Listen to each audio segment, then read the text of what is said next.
Ya, seperti mana tuan-tuan sekalian ya, Ibnu Jauzi disebutkan di antara perangkap iblis ini dua perkara. Yang pertama dia kata ilmu satu, harta benda satu.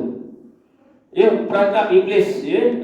Kata Ibnu Jauzi tadi, perangkap iblis yang nyata dan jelas adalah ilmu satu, harta benda satu. Jadi dia kata berwaspadalah setiap muslimin dan muslimat, berwaspada. Ada ilmu pun boleh ditipu oleh syaitan, ada harta pun boleh ditipu oleh syaitan. Tuan-tuan, Masya Allah ya. Bagi orang yang dia tidak ada harta pada pandangan iblis, itu sangat mudah untuk ditipu. Orang yang tidak ada ilmu ya, itu sangat mudah syaitan untuk tipu dia.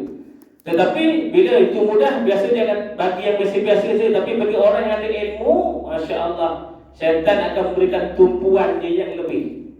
Tuan-tuan, dia akan beri tumpuan yang lebih orang yang ada ilmu dan orang yang ada harta.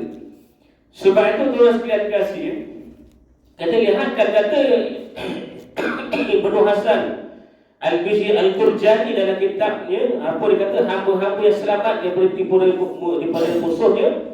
Dia kata apa?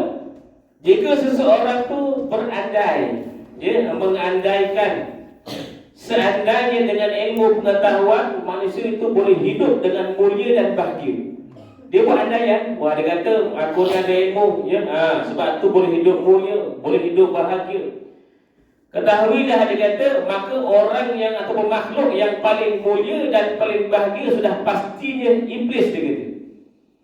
Contohnya, kalau kita melihat kita punya kajian kitab kita di awal, saya pernah sebutkan yang syaitan terlebih dahulu alim daripada manusia. Syaitan terlebih dahulu beribadah 8.000 tahun, 800.000 tahun beribadah dahulu. Contohnya, syaitan iblis dah terlebih dahulu ada ilmu.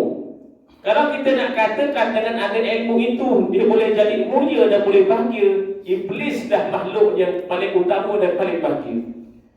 Kenapa macam itu? Mengapa dia jadi begitu?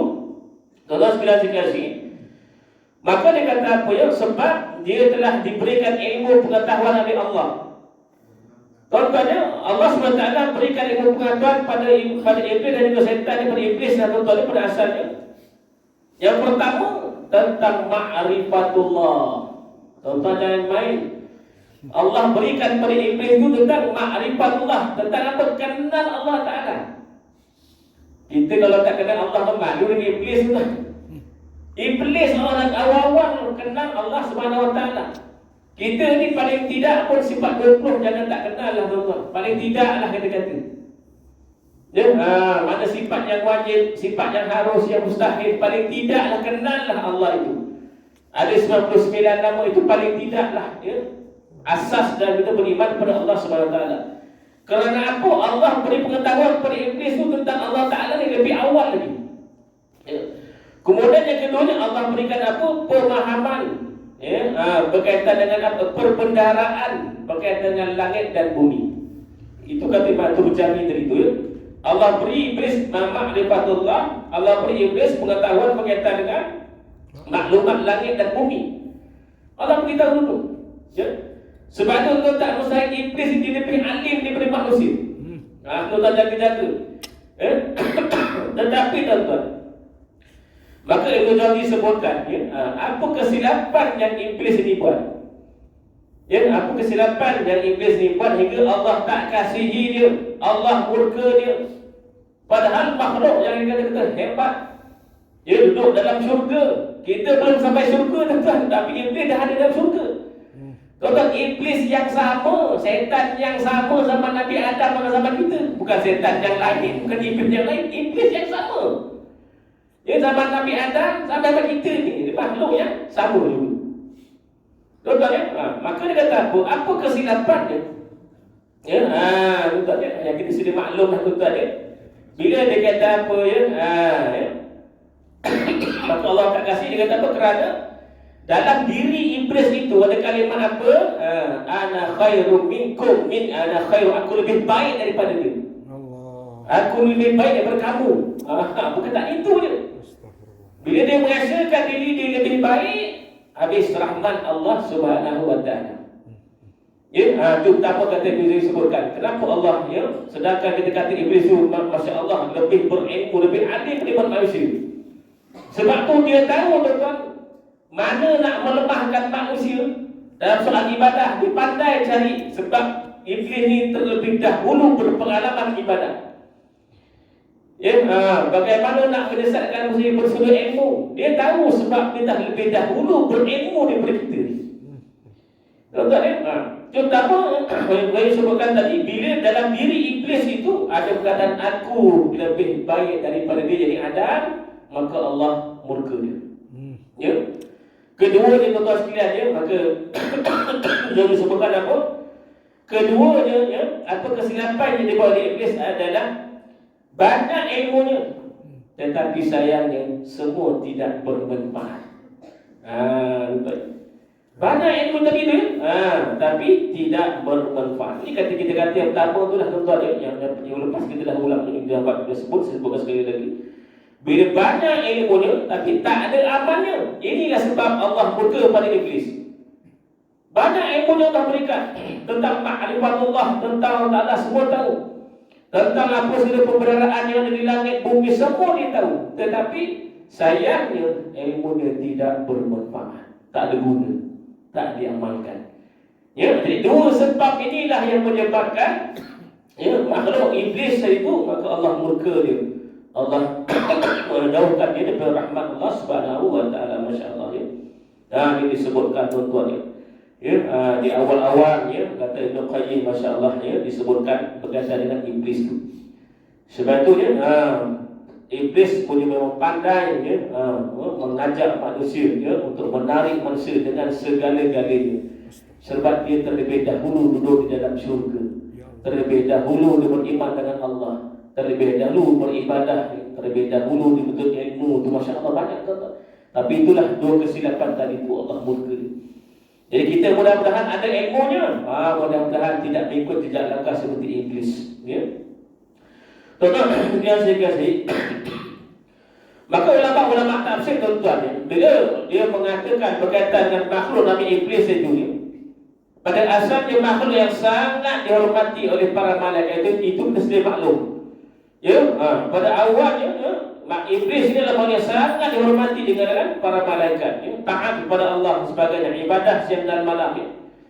Tuan-tuan pernah maka Ibnu tafsir pengarang tafsir Quran dah sebutkan juga lah tuan-tuan, ulama tafsir sebutkan apa pernah berada dalam syurga, pernah melihat neraka, pernah melihat yang diberikan apa nikmat macam mana disiksa ni, pernah semua Iblis pernah tengok semua tu. Tuan-tuan berdialog di hadapan Allah Ta'ala. Iblis berdialog di hadapan Allah Subhanahu Wa Ta'ala. Tuan-tuan namun dia kata para malaikat ni dia kata apa? Hanya melihat sifat zahirnya saja, tanpa melihat sifat buruk yang tersirat yang ada pada hati Iblis. Malaikat hanya boleh lihat secara zahir saja Iblis ni, tetapi hakikat dalam sebenarnya Allah sahaja yang tahu. Tuan-tuan maka terselahlah dia kata kebodohan Iblis itu kerana mengangkat diri sendiri. Itu kan saya sebutkan tadi tu. Kerana kebodohan yang mengangkat diri sendiri, aku lebih baik daripada Adam, maka Allah binasakan dia. Tuan-tuan disebutkan tuan-tuan. Kita sambung sikit lah tuan-tuan Yang pertama tadi kita sebutkan orang yang tertipu daya oleh Iblis adalah orang yang ada ilmu ni lah. Bila banyak ilmunya tetapi sayang amalnya tiada. Bila kata sebab ilmu ni dah banyak, Allah macam-macam masuk. Dah itu ini yang alam maya ke dalam YouTube, di dalamnya macam-macam kadang kita dapat. Kuliah sana, kuliah ni macam-macam kita pergi. Tetapi yang sayangnya bila dah terlalu banyak, jaga-jaga. Syaitan punya tujuan bila kamu dah terlalu banyak kamu belajar ilmu, akhirnya tertinggal kamu nak amal. Berbanding tuan-tuan, orang tua-tua kita dahulukan, mbah-mbah kita, ilmu dia tak banyak mana, tapi dia punya amalnya macam mana? Dahsyat tuan-tuan. Pegang betul-betul. Dengar sikit amal. Ini yang Rasulullah SAW diberikan Rasulullah perkara ini Rasul buat pada sahabat. Bila Al-Quran turun saja ada perintah, maka mereka dilakukan dulu. Ya, lepas mereka dah lakukan, ditanya lagi, ya Rasulullah, ada lagi tak perintah-perintah yang boleh kami lakukan? Datang lagi, buat lagi. Selagi mana tak buat, selagi itu ya Rasulullah belum berikan lagi apa yang Allah turunkan. Ya, jadi dia datang amal, ya betul ya. Masya-Allah, kita katakan begitulah ya. Tuan-tuan sekalian, kasih keduanya tadi, yang kedua kita sebutkan ya. Setan-setan yang akan tidak dapat membezakan. Orang yang ada ilmu ni, ya, setan tipu dengan apa, akhirnya tidak dapat bezakan di antara hak dan yang batil. Ya, ada kita bincang perkara ini ya, tak tahu beza. Ini betul ke tak betul? Ini salah ke? Ini boleh ke? Ini tak boleh. Sekarang kan orang pertikai, boleh ke kita menghadiahkan kepada Rasulullah Fatihah? Tuan-tuan, ila hadirin Nabi SAW, boleh ke tuan-tuan? Sekarang dipertikaikan. Mana dalilnya? Ini bid'ah, ini biadab, macam-macam. Sedangkan perkara ini daripada kita kata Masya Allah ya, salafun soleh ulama maka semua dah ada. Tapi zaman kita ni habis dipertikaikan. Mana dalilnya? Kita diperdekkan dan jawab betul masalah ni. Ya, padahal kita dah lama dah buat perkara tu. Ila hadis Nabi SAW. Mari kita akan baca sekah pada Nabi, betul tak? Tapi sampai zaman sekarang orang pertikai. Mana dalilnya yang kata sedekah Fatihah pada Nabi? Boleh ke tak boleh? Itu Allah tuan-tuan. Ya. Akhirnya terkeliru. Syaitan keliru katanya benda batin ya. Nampaknya macam boleh. Boleh tak boleh, nampaknya macam boleh. Ya, tuan-tuan ya. Masya-Allah tuan-tuan ya. Sekarang masih bahaskan lagi masya-Allah. Walhal pada tu dah terang. Yang halal itu dah jelas, yang haram itu jelas. Kenapa nak diperbahaskan? Kenapa nak mencari perbalahan?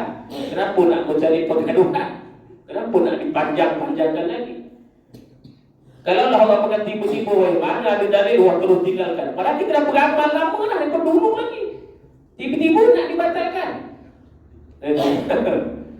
InsyaAllah tuan-tuan ya, macam-macam lah kita kata zaman sekarang ni. Kita sangat-sangat berhati-hati. Syaitan itulah ya, lagi banyak kita mendalil ilmunya, maka tipu syaitan itu adalah kita akhirnya kadang keliru nak bezakan mana yang benar, mana yang betul. Ya, masya-Allah ya. Tapi percayalah tuan-tuan ya, bila kita menuntut ilmu atas dasar lillah ta'ala kerana Allah, Allah akan pasti tunjukkan benda itu tetap akan betul. Walaupun nampak ni macam ni, tapi orang akan tunjukkan dia bukan ilmunya. Ini ilmu yang betul, masya-Allah ya. Tuan-tuan, kita percayalah dengan Allah Subhanahu wa ta'ala yang pemilik segala ilmu.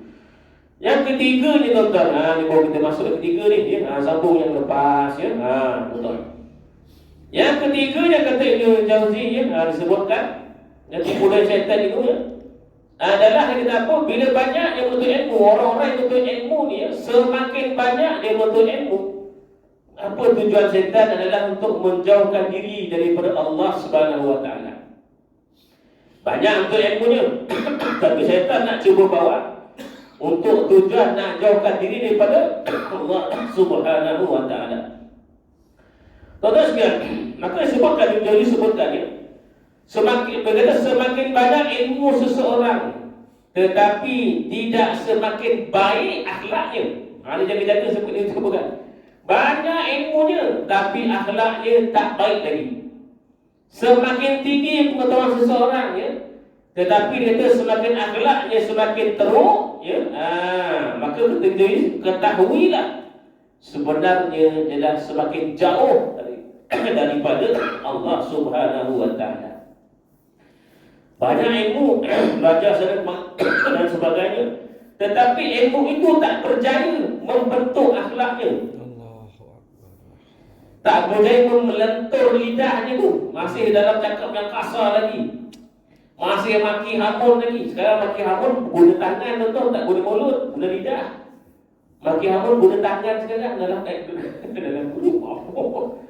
Sekarang bagi aku tak ada mulut-mulut dah tangan tu. Masuk, hantar, hakim, macam-macam lah kata.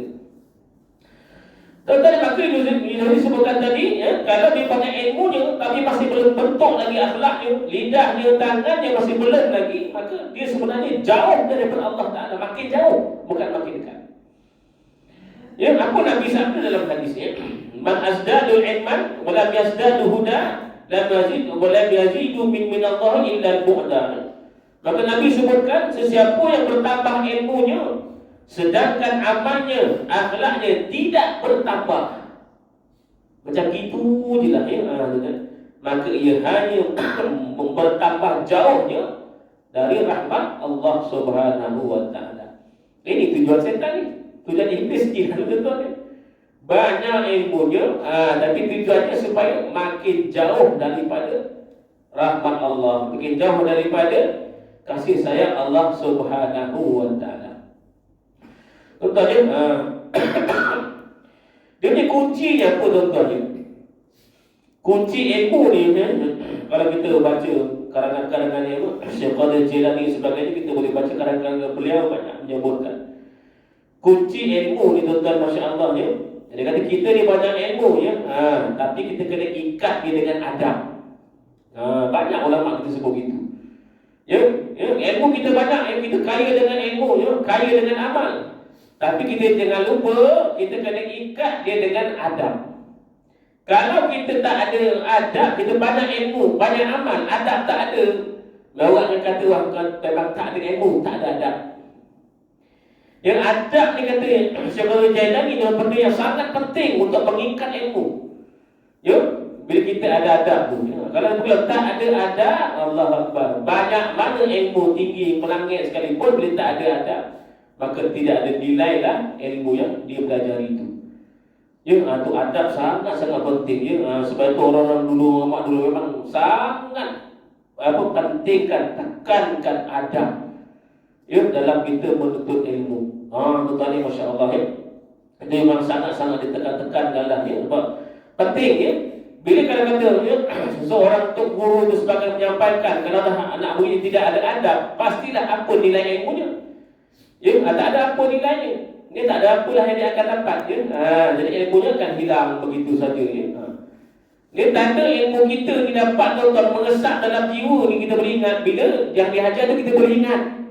Kita boleh ingat kali 10. Tuan-tuan, kita ada ilmu tu berkat. Dan kalau kita lupa tuan-tuan, adalah yang tak kena tu. Ya, sebab tu Syekh Qadir Jailani dia kata ikat dia dengan adab. Adab tuntut ilmu ya. Masya-Allah. Dulu kan tuan-tuan mungkin belajar kita apa? Ta'limul muta'allim. Ta'lim al-muta'allim. Ya, kan dulu kitab tu bagus. Ya, bincang dulu saya bodoh dengan Pak Isam Sudin baca kitab tu lah. Ta'limul muta'allim. Baca kitab, belajar adab-adab. Masya-Allah ya. Itu ditekankan sebab nak mengikat ilmu tu. Kalau tak, dia tidak ada nilai ya. Ilmu yang dia pelajari itu tuan-tuan, masya-Allah ya. Tuan-tuan yang saya kasih. Dalam hadis Rasulullah bersabda, ya Allah, aku berlindung daripadamu dari akhlak dan daripada amal, daripada hawa nafsu yang mungkar. Berlindung daripada akhlak yang mungkar, berlindung daripada amal-amal yang mungkar, berlindung daripada nafsu, hawa nafsu yang mungkar itu. Itu banyak sangat Nabi doakan begitu, minta. Ya, sebab kita tak tahulah ya, amal-amal kita mana yang mungkar. Kita tak tahu ya, apa akhlak-akhlak kita mana yang mungkar ya, wallahu a'lam. Jadi bila kita doakan, Allah akan pandukan kita punya akhlak kita insya-Allah. Jadi yang ketiga tuan-tuan, yang keempatnya Ibn Jauzi sebutkan yang keempatnya adalah ya, merasakan ya, orang yang banyak ilmu untuk ilmu ni ya, syaitan akan tipu dia. Apa dia? Yang keempatnya merasakan diri lebih baik dan hebat. Memandang orang itu teruk dan hina. Contoh ya. Maka Ibnu Jauzi dia buat dia kata iblis itu dia sangat alim. Ibnu Jauzi sebut iblis itu dia sangat alim. Contohnya Ibnu Jauzi sebutkan kata jika engkau bertanya tentang Al-Quran kepada iblis, maka dia kata apa? Iblis boleh terangkan bila ayat itu turun, sebab dia turun, dia boleh sebut. Bila kata Ibnu Jauzi, bila kita tanya tentang hadis, periwayatan hadis, sebab hadis turun dan sebagainya, apa yang berlaku sebagainya, iblis dia boleh cerita. Bila Ibnu Jauzi sebut lagi, bila ditanya tentang para nabi, iblis pasti boleh cerita. Nabi ni siapa, musuhnya siapa, semua dia boleh cerita. Kerana apa? Ya, dia kata apa? Adalah kerana iblis sudah ada sejak zaman Nabi Adam. Sejak Nabi Adam dah ada. Ya, tuan-tuan, malahan sebelum Adam ada, dia dah ada dulu. Kau kat mana? Dalam surga. Sebab tu ya, dia kena dikatakan ya, syaitan tu kata alim, banyak ilmu dia. Tuan-tuan ya, maka dia kata apa? Tetapi saya dah sebutkan tadi ya, tetapi tidak menjadi kekasih Allah ya, kerana apa tadi tu? Dalam diri tadi merasakan dirinya lebih baik daripada orang, lebih baik daripada Adam. Itu dia, tuan-tuan. Jadi kalau kita dah ada ilmu, rasa hebat daripada orang, jaga-jagalah, tuan-tuan. Ya, merasakan wah dia ni, mana kita pandang rendah, jadi mungkin kelulusan tak berapa tinggi kita pandang rendah, Masya Allah. Ya, tuan-tuan ya. Sebab makhluk syaitan, iblis itu lebih alim, tuan-tuan ya, dan bandingkan dengan kita. Maka dia kata apa? Semoga dia kata sedikit ilmu yang Allah kurniakan kepada kita di dalam hati tidak menjadikan kita manusia yang sombong dengan apa? Dalam segala urusan. Ini sebab itu kita sebutkan. Allah kurniakan kita ilmu ni sikit ni, tuan-tuan. Ilmu Allah Ta'ala ni lautan banyaknya. Kita celup tangan dekat laut tu, yang melekat kat tangan itulah yang ada ilmu kita. Sikit sangat. Meluasnya Allah SWT, maka dia kata bahawa mudah-mudahan Allah kurniakan ilmu yang sedikit pada kita itu tak menjadikan kita sombong dengan dalam apa je urusan. Masya Allah, tuan-tuan ya. Kadang-kadang pandang orang sebelah mata je, ni kelulusan apa ni? Masya Allah ya. Masya Allah ya. Ialah kadang-kadang kita orang-orang lama ni, tuan-tuan ya. Orang-orang lama lah, kita kata bukan orang tua-tua, orang lama-lama ya. Memang dia tak berkelulusan tinggi, tetapi Allah kurniakan dengan ilmu ilhamnya itu tinggi. Sebab apa? Amalnya dia, amalnya banyak, tuan-tuan, Masya Allah ya. Sebab tu orang-orang yang lama-lama ni, Masya Allah ya, kata-katanya, buah pikirannya kita kena dengar. Sebab dia adalah, sebab dia lebih berpengalaman. Sebab dah melalui hidup tu lebih panjang daripada orang yang muda-muda. Sekarang pengalaman dia, kata-kata itu, walaupun dia tak belajar tinggi, tetapi kata-kata dia penuh dengan maksud yang tersirat. Itu yang kita kadang sangat mendalam kepada tuan-tuan, Masya Allah ya. Kata-kata begitulah ya. Dulu saya ingat almarhum Pak Sumit dengan tuan-tuan ya. Orang yang hebat ya. Pergi jumpa dia, dan jumpa dia, Masya Allah ya, kata sepatah dua je ya. Kamu ni macam buah cempedak. Kita pun tak faham apa dia cakap buah cempedak. Kamu ni macam buah cempedak. Payah nak faham, tuan-tuan. Bahasa orang lama-lama berkias. Berkiasan. Ya Allah, tak faham apa buah cempedak. Tapi bila kita amati ya, tengok pada luar dia nampak cantik, tapi dalamnya berbau. Payah betul nak faham. Kamu ni macam buah cempedak ni. Cempedak goreng sedap cempedak ni. Tapi dia bukan itu maksud dia. Maksud kata orang lama-lama ni, bahasa dia tapi nak faham kata, Masya Allah ya. Baru kita amati betul, Masya Allah, betul lah kata. Nampak luar zahirnya cantik, tapi dalamnya berbau baik, hati masih kotor. Allah itu maksudnya. Tadi sama lah macam almarhum K. Samsudin pun sama. Tengok kadang ubah bahasa dia, Allah. Sikit je kata dia, tapi maksud dia mendalam hati dia. Tadi dia kata begitulah orang-orang lama. Masya Allah ya. Dengan hikmah banyak dia berkata ya. Seluruhnya tuan-tuan sekalian kasih, seluruhnya adalah ya, mencarinya. Kerana ada ilmu ni, untuk ilmu ni syaitan akan cuba menjadikan masyhur dia, terkenal dengan ilmunya ya. Suka pula dia berdebat sesama dengan orang yang berilmu ya. Mencari kemasyhuran lah dia kata ya. Ada ilmu, mencari terkenal, wah dia ni hebat, begitu sebagainya. Kemudian sifatnya lagi apa? Suka berdebat dengan siapa? Orang yang sama-sama ada ilmu, bukan orang yang tak ada ilmu. berdebat dengan orang yang sama-sama ada ilmu. Kan banyak sekarang, oh dia dengar ni, oh hujah, masuk TV, wah masuk YouTube. Nak mencari apa tu sebenarnya?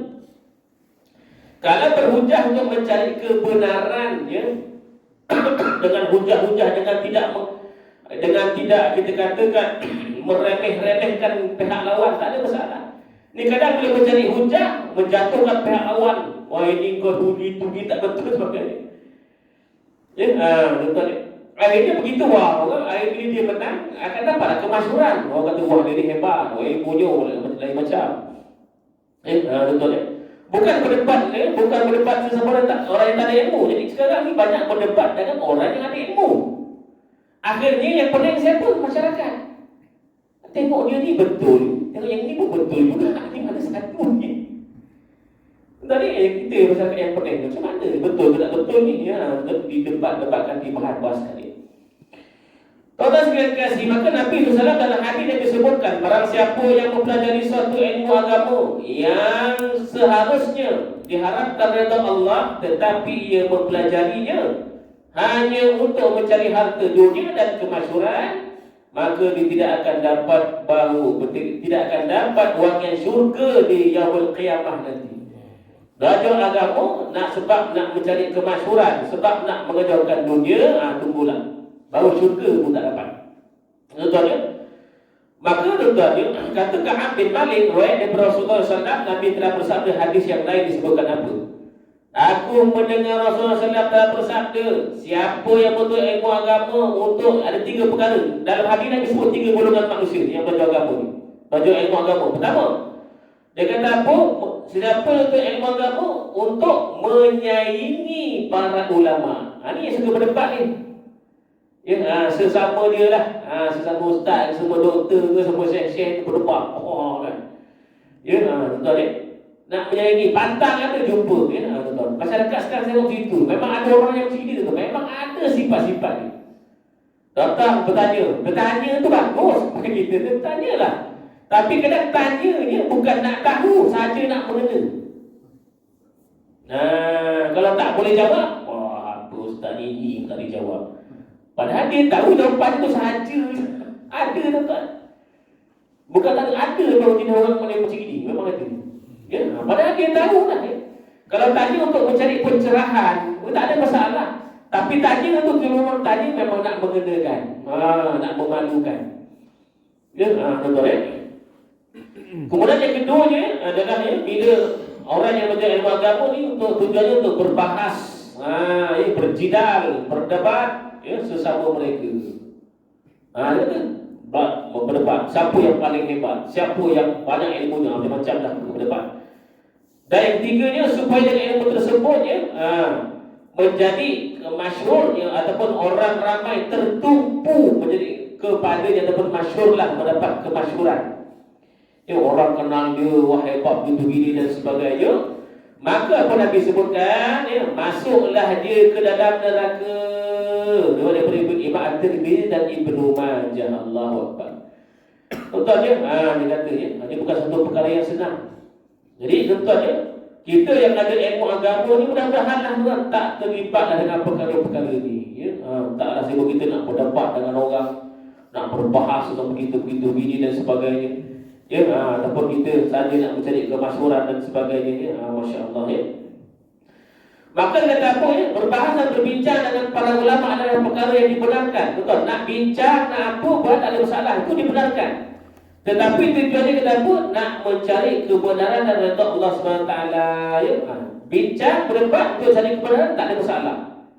Yang isu kalimah Allah tentunya. Berbincang. Bincanglah tuan-tuan. Secara ilmiah. Tak ada masalah. Jumpa-jumpa. Silakan. Ya, dia tujuannya baik, maka silakan. Tapi kalau tujuan bincang tadi ya, untuk melihat siapa yang hujahnya lebih hebat, ya, untuk mencari wah itu kemudian diagung-agungkan wah dia hebat jadi dia pun tak ada sebagainya, maka apa yang kita dapat dan sebagainya, maka perkara itu ditolak ya. Tuan-tuan, masya-Allah. Sehingga kan kita pergi haji pun Allah tegur, betul tak? Jangan kamu wala jidala bil hajj. Dalam haji pun Allah tegur, jangan kau berjidal bergaduh haji. Kita pergi haji kan mazhab lain. Kita Syafi'i, sana Hambali, Maliki macam-macam. Jangan berdebat dengan mazhab-mazhab tu. Kau tak betul. Dia tak debat apa. Orang tegur lah ini kadang pergi haji ke umrah tu, berdebat dengan orang Arab, berdebat dengan orang, tak cakap orang seberang sebab Indonesia berdebat. Kau ni tak betul. Allah, berdebat apa tu tuan? Berdebat untuk apa? Tuan. Maka dia kata perkara ini jauh tersasar kerana tujuan pada ilmu adalah untuk membantu siapa yang perlukanlah bukan untuk mencari kesombongan itu Maka dia kata apa? Kesalahan penuntut ilmu dalam golongan ulama bukan kerana mendapat harapan dunia atau kemasyhuran dari ilmu mereka, tetapi niat untuk memburu dunia dengan mempergunakan agama. Yang ada ilmu, tuan-tuan, sebab itu memang mana-mana amal kita pun memang niatlah yang menentukan. Kita belajar niatnya apa. Nak mencari kemasyhuran, nak mencari kita nama, itu bergantunglah kepada niat masing-masing. Orang tak boleh nilai niat kita, tapi Allah yang tahu nilai niat kita itu berada di mana. Masya-Allah Saya kira cubalah sekadar tu tuan-tuan pada malam ni. Saya pun tak berhajatlah nak panjang-panjang pada malam ni tuan-tuan Mudah-mudahan sikit perkara yang kita bincangkan tipu daya iblis ataupun syaitan terhadap orang yang ada ilmu. Jadi tuan-tuan kalau orang yang tak ada ilmu tu sangat mudah syaitan tipu Orang yang ada ilmu pun mudah syaitan tipu juga. Tetapi sekurang-kurangnya ada ilmu itu dia lebih baik berbanding orang yang tiada ilmu. Itu lebih baik. Sekurang-kurang sudah ada jaminan Allah berikan kepada dia sebab dia ada ilmunya. Berbanding orang yang tak ada ilmu, tak ada jaminan pun padanya. Entah betul entah tidak dan sebagainya. Contohnya, jadi ada kuliahnya kita bergantunglah diri kita kepada Allah Subhanahu wa taala. Moga-moga ilmu yang ada yang kita belajar dan bertahun-tahun, insya-Allah Allah ikat ilmu tu jangan lagi dia duduk dalam dada kita. Tak kita perlukan kita keluarkanlah saja. Kalau tak diperlukan jangan nak mencari berdebat-debat. Suka tahu debat tanya ini, masya-Allah jangan cari-carilah. Kita kata jangan cari musuhlah. Kadang seorang macam cari musuh jumpa atau ini macam pada saja dia nak menguji dan sebagainya. Masya-Allah tuan-tuan begitulah lebih kurangnya tuan-tuan. Mudah-mudahanlah kita katakan pada malam nanti bermanfaat. InsyaAllah akan datang kita sambung lagi, ada tajuk lagi yang kita bawakan pada ini. Mudah-mudahan kita pelajari ini. Ingat dulu di awal pembukaan kitab kita kata Imam Ghazali, kita mencari jalan-jalan untuk menutup sebanyak mungkin jalan-jalan syaitan itu. Tak mungkin kita boleh tutup jalan-jalan syaitan kecuali kita tahu jalannya apa. Baru kita boleh tutup pintu-pintu ataupun jalan-jalan tadi itu. Jadi nak tahu jalan-jalan syaitan, dia kena mengaji, kena belajar, baru dapat tahu. Kalau tak tahu apa jalan-jalan syaitan. Jadi kita kena wajib tutup jalan-jalan tersebut. Moga kita selamat, tidak dikuasai oleh syaitan. Mudah-mudahan sikit sebanyak ada barakah, ada rahmatnya pada malam ini. InsyaAllah moga Allah lindung kita daripada godaan-godaan syaitan, insyaAllah. Al-Fatihah. Alhamdulillahirabbil alamin arrahmanir rahim maliki yaumiddin iyyaka na'budu wa iyyaka nasta'in ihdinas siratal mustaqim ghairil maghdubi 'alaihim waladdallin. أعوذ بالله من الشيطان الرجيم. بسم الله الرحمن الرحيم. الحمد لله رب العالمين وحدنا عبيدين وشاكرين داعين ونصر بهم وافيه ومزيده يا رب العالمين كما ينبغي عليه وعظيم السلطان. اللهم صل على سيدنا محمد وعلى سيدنا محمد كما صليت على ابراهيم وعلى ال ابراهيم انك حميد مجيد. اللهم اجعل جمعنا هذا جمعا مرحوما وتفرقنا من بعده تفرقا معصوما ولا تجعلنا فينا ولا معنا ولا من يتبعنا الشريك ولا مطلوب ولا محروما. ربنا عليك توكلنا وإليك نبنا وإليك المصير. لا حول ولا قوة إلا بالله العلي العظيم. ربنا آتنا في الدنيا حسنة وفي الآخرة حسنة وقنا عذاب النار وقنا عذاب النار. اللهم انصر الإسلام والمسلمين في فلسطين وفي كل مكان وفي كل زمان وأهلك الكفار المبتدعين واليهود والنصارى وإسرائيل ومعهم. ربنا عليك توكلنا وإليك نبنا وإليك المصير. وصلى الله على سيدنا محمد وعلى آله وصحبه وبارك وسلم. سبحانك رب العزة عما يصفون وسلام على المرسلين Walhamdulillah rabbil alamin. Dan tasbih kafara dan suratul asy. Subhanallah walhamdulillah. Asyhadu an la ilaha illa anta astaghfiruka wa atubu ilaik. Bismillahirrahmanirrahim. Wal 'asri innal insana lafi khusr illa alladziina aamanu wa 'amilus shalihati wa tawassaw bil haqqi wa tawassaw bis sabr. Assalamu alaikum warahmatullahi wabarakatuh. Waalaikumsalam warahmatullahi wabarakatuh.